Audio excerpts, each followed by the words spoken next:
and there was a link to some article summarizing this paper, and I started reading through the article, and I was like, you know what? I don't trust articles summarizing papers. And so I clicked the link to the paper itself, and I was like, I started reading through it, and I was like, you know what? This would make a really good paper, because we love paper. So I found this paper. It's just kind of wander into them. It's like, yeah, just if you see a cool article and you're like, this looks really cool, but like I want to see the original material, like what was the source? Just click it and something interesting there. What is HBS EDU? Where is That is the Harvard Business School. Oh, okay. So like if you like your papers coming from reputable universities, Okay. you should trust this one then. Because it's Harvard. It's Harvard. Harvard has to be right. Another thing about this paper, this is a psychology business, practices paper. A lot of it's statistics. First of all, there's a decent amount of statistics. I'm not actually that good at statistics. I took a 101 course in college and didn't pay any attention.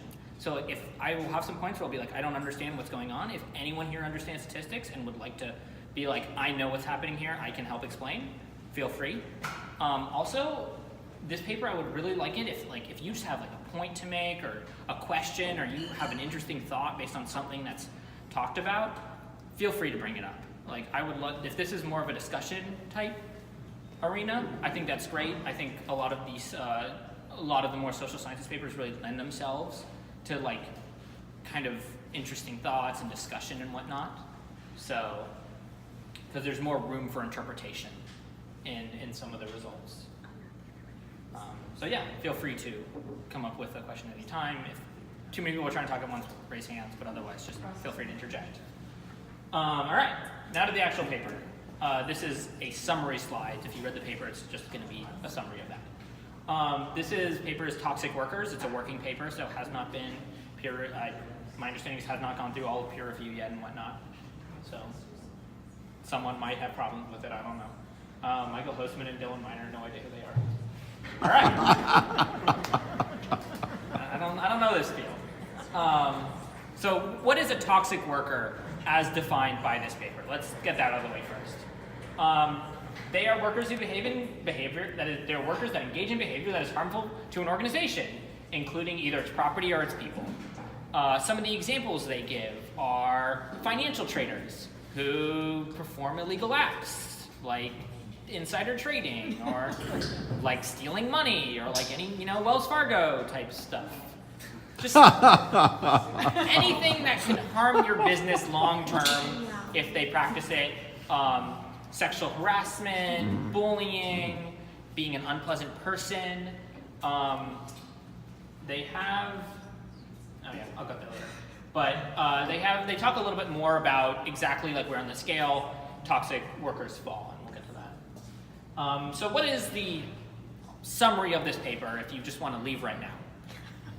The summary of this paper is workers who are overconfident, self-regarding, and profess to follow the rules are much more likely to be terminated for toxic behavior.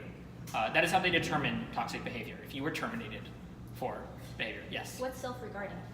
Self-regarding is selfish. It is as opposed to other-regarding. So I've heard these terms before, like reading over some other psychology stuff, but like other-regarding people are people who like very much try to like think of other people and their needs, and self-regarding people are people who like put their own needs first. Like evil on an alignment chart. Yeah, if you like Jade Empire. That's a great. Nice. I love it. If I recall correctly, they got those measures from basically an assessment people took Yes. when they were hired. Yeah, the assessment had 2 questions. They give a sample. I'm not sure if this assessment had more than like just 1 question, but it was like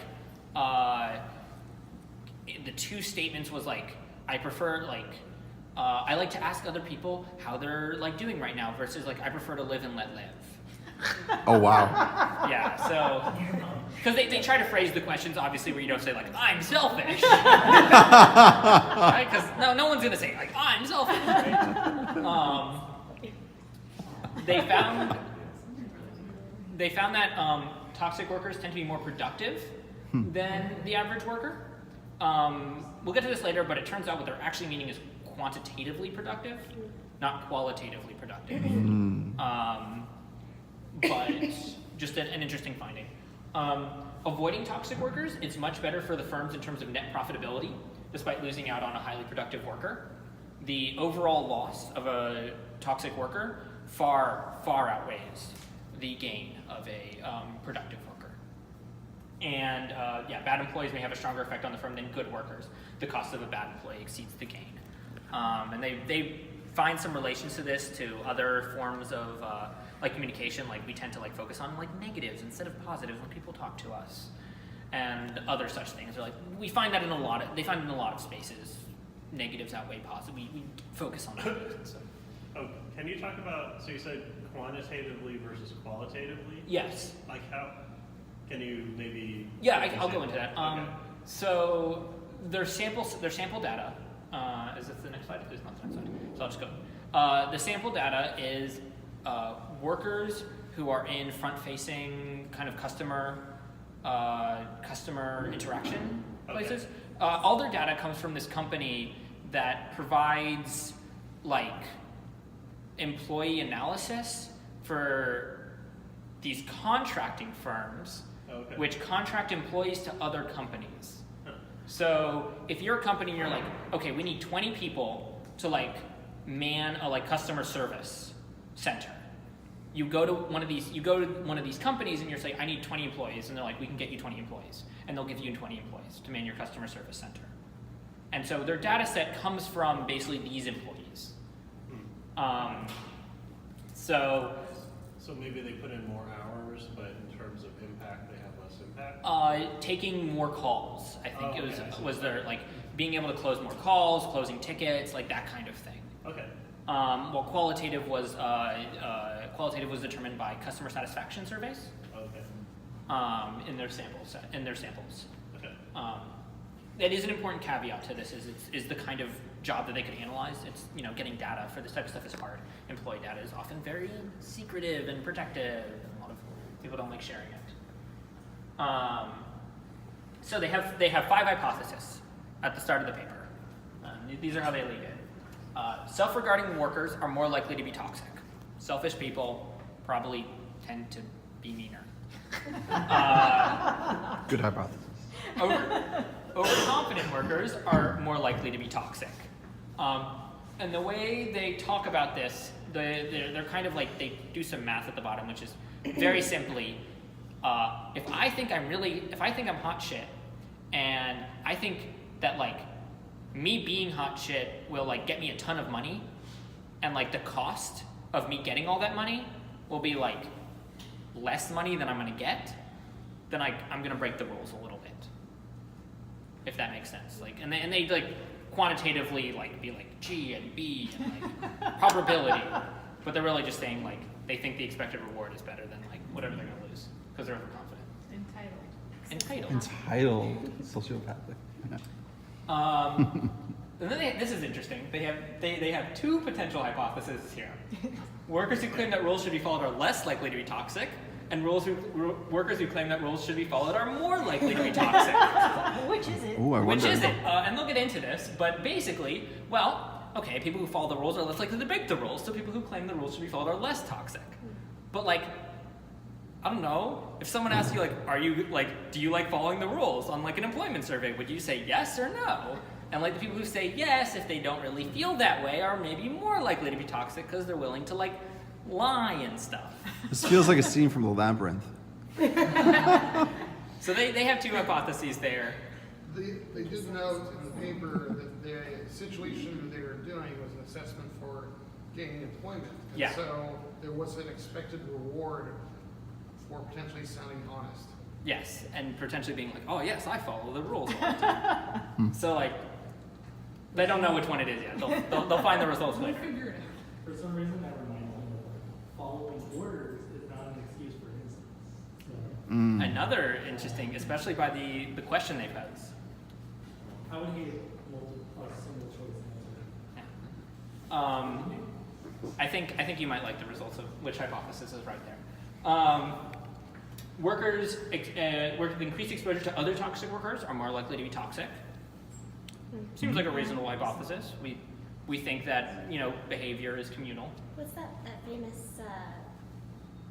it's like an experiment, the prison. The prison, yeah. Yeah. Sanford Prison Experiment. Yeah, which apparently has its own issues too.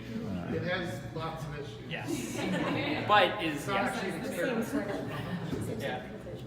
Oh yeah, copying from PDFs gets weird characters. Images. A worker, a worker's type of job position should affect the likelihood of toxicity, and they don't actually end up exploring this. They say that we kind of didn't really have enough data to explore this fully.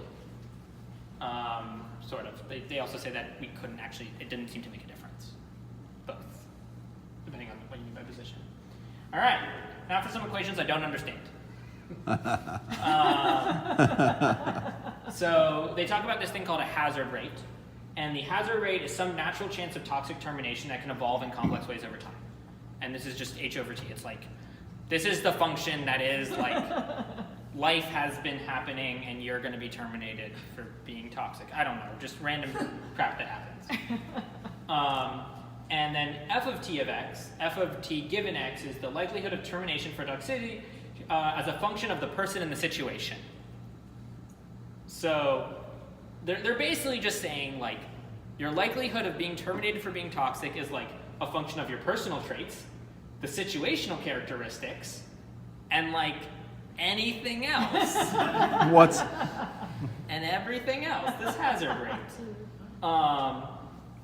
And I think they do some math on it, but and then E is, they have an E here and there's a beta. And E is just to make sure that this function is, to make sure that the whole function turns out positive at the end. Is it normalized? Or? I don't know. And then they do this partial log likelihood format function to maximize. I put this here and I said I don't understand what they're doing. It's math to justify their whole paper. Yeah, it sounds about right. Yeah. Yeah. When I read this, I didn't like these equations because they didn't explain why they chose these type of functions. And it seems like they just overfit these like variables just to create a curve they wanted to like make their point. Because there's no analysis on like why did we use, like why did we combine these variables in this way? They don't touch on that. Yeah. It's So not a big do you missing understand factor all for of me. this, though? No, because they didn't explain why they chose it. So like why would one like variable be exponential to the second? Third? Yeah. They don't touch on that. So like So these are actually pretty common, so like commonly used in modeling, but like I think there's an expectation that the people who read the paper are familiar with what these commonly look like, and so they don't bother to explicitly show what these things look like. So like previously, like what you copied said vector, said that Yeah. these are vectors, and so like the product of vectors, right, is a new vector, and then they don't normalize the vector, but they force the value of the vector to be positive. So like, yeah, it's basically like it's multiplication, but in a space, right, instead of just there are a number of traits combined in that vector. It's like a polynomial. Oh, yeah. I guess they just don't explain like the validity for combining different types of essentially like units of measurement, right? Like Yeah. you're combining They did- personal traits. But I guess it just didn't like satisfy me. I Yeah, guess. that's I fair. didn't feel like I understood it, even though I feel like Yeah. I understand these equations. I think So it bothered me. I think the first one, that first equation is basically what their model is, and I think that function of f probably is like goes from 0 to 1, the Yeah. polynomial. But the second equation is basically fitting the data to that model, and then you can use the coefficients to determine which characteristics contribute the most. Do you think they just played with numbers until they saw the curve? that No, they wanted? they cited a lot of they cited like materials that seem to be like, this is like from like this paper we found like that this model's this way. Like they did quote like a bunch of stuff that I didn't bother investigating. I think this is an existing function that they're just taking their probability model and fitting it into there to get a value, right? So it's just an extension, right? It's Yeah. like step 2. This follows from that. Yeah, and there's a chance that like obviously if they're using a bad model that doesn't represent the world, then their data is invalid. But But it's Harvard. Huh?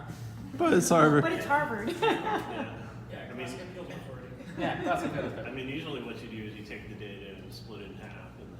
Yeah, they do talk a lot about Okay, that. They do that? Okay. They do talk a lot about how they like piecemeal the data and like how they take different parts of the data. They have a lot of data. Okay. They have a lot of data and they take different pieces of data and they get the same results Okay. as they partition it It's uniform. over different groups. The results are consistent. So they do talk a lot about that Okay. to justify. They spend a lot of time justifying that this isn't just like an anomaly. Well, that's what Yeah. the paper's about, right? Yeah. You've got to justify the footprint. Yeah. I mean, I guess that is like most of the point. Like if I can just go and say this and I'm like, look, I have some data. Statistically significant. That's usually what they do in the news article. It's like, here are the conclusions. Yeah. Believe it. If I recall correctly, they had 3 different data sets, and they were able to compare across those because of employee numbers. Yeah, they're all from the same company. And within those data sets, they had different groups and different workers, so someone may have worked at one place for a while and moved to another, and they Yeah. do comparisons. And we'll go into this is the breakdown of the data itself, which is back to what I understand because that's I work primarily in this space. But data is obtained from workers that work in frontline service positions and are paid hourly. There are 3 main components: job testing data, proprietary job test that assesses applicant fit for a role. Attrition data, this is hire date, termination date, reason for termination, job title, location, and supervisors. They found 5% of workers terminated for toxic behavior, and they give this kind of like, this is how we define like level of toxicity and probability of termination. And it goes from like stealing office supplies is technically toxic because you're stealing, disrespectful behavior, falsifying documents, bullying, sexual harassment, Yeah. onward toward infinity of more and more Heinous undesirable crime. behavior. And so like categorizing behavior this way, they went over and sampled all their data and said 5% of workers were terminated for toxic behavior. As opposed to like terminated for like not doing any work or something. And then they have performance data, measures of the average amount of time an employee required to handle a transaction and customer satisfaction scores, as I was talking about earlier. The size of the data, they had 11 firms. These are the contracting firms who like you go to get an employee. 184 sub-firms. These are the firms who need the employees to work for them. 2,882 work groups, each reporting to a different supervisor. So, you know, a firm is going to have different like supervisors running different customer support groups, and so they had this many support groups, and about 60,000 workers was their sample data. So pretty good for real world, pretty good for like employee data actually. How many terminations were there? They said 5%. So That'd be- Well, it was No, 5% for toxic. yeah, 5% of workers terminated for toxic behavior. So 5% of all of these people were terminated for toxic behavior. I don't know about total terminations. So here it says that most of the people actually left after a year. Yes. And most of the people left after a single year because it is hourly contracting work. Like people Right. don't stay there for a long time. So that'd be like 2,500? Yeah. Yeah. So yeah, a lot of people do just leave for personal reasons and stuff. Obviously not included. And now here are some of their graphs by using their curves. So in this graph, this measures the y-axis is the likelihood of termination. It's actually pretty small. It's like 0.0002. And this is average time going about to, this is a year right here, where we cut off. Red is above average confidence, so like I think of myself as being good at my job, versus blue is below average confidence. And they do talk about here, like we could consider like confidence to be a measure of honesty, but that wouldn't explain why people ever underestimate themselves, because like that's technically dishonest, but in a way that disadvantages you. So like it's probably not. It's probably just a measure of like what you think of yourself. Maybe correlate a little bit with like, oh yes, I'm lying because I know I'm not as good as I saying I am. But we think it's generally people who think they're better than they are, based on performance, based on how confident they rate themselves versus like the average confidence is in this one. Or it could be like a Princess Bride thing where he's like, I know that you'll think I'm not lying if I say, oh, I'm not good at my job. Double blind. Yeah. Double. Do they love talk about that red line going down over time? This little hint here. The dipper do, Like there's yeah. a window here where it doesn't matter? Yeah, I mean, if you're like, remember that like people are getting terminated as we go.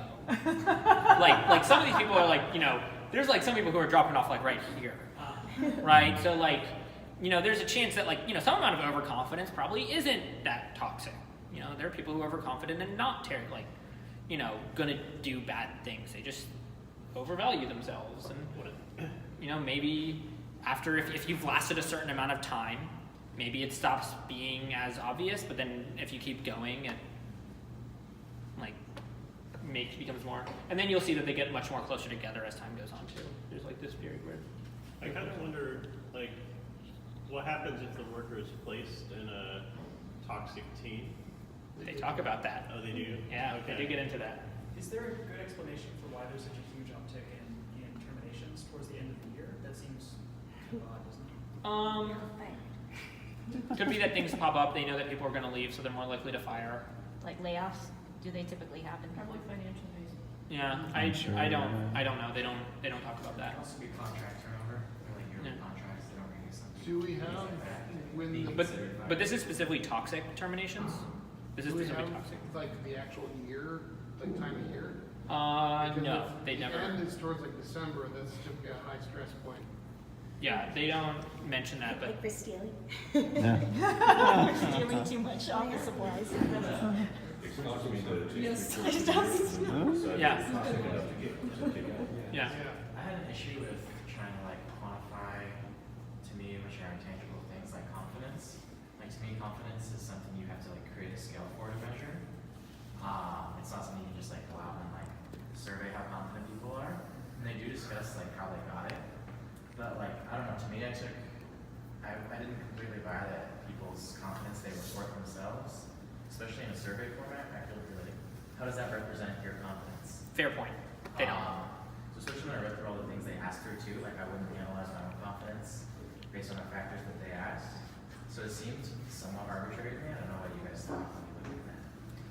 It's just like, it's a hard Yeah, thing to take something yeah. intangible and turn it into like a scale, like a quantifiable scale. And there's some people who know that they're competent, and so they have like I have like intellectual confidence, but like my social confidence may be like somewhat masquerade, right? In some senses, so like I get shy in some situations, right? But like there are other situations in which I have high confidence, but I think it's valid. Right? Totally, yeah. There's also imposter syndrome. Yeah. Yeah. Mhm. Yeah. There are metrics that are kind of accepted in this field. I've been out of it for more than 10 years, but I didn't see any metrics that I recognized. So I don't know where they got their scales for. Okay. So. All their data comes from, you know, this one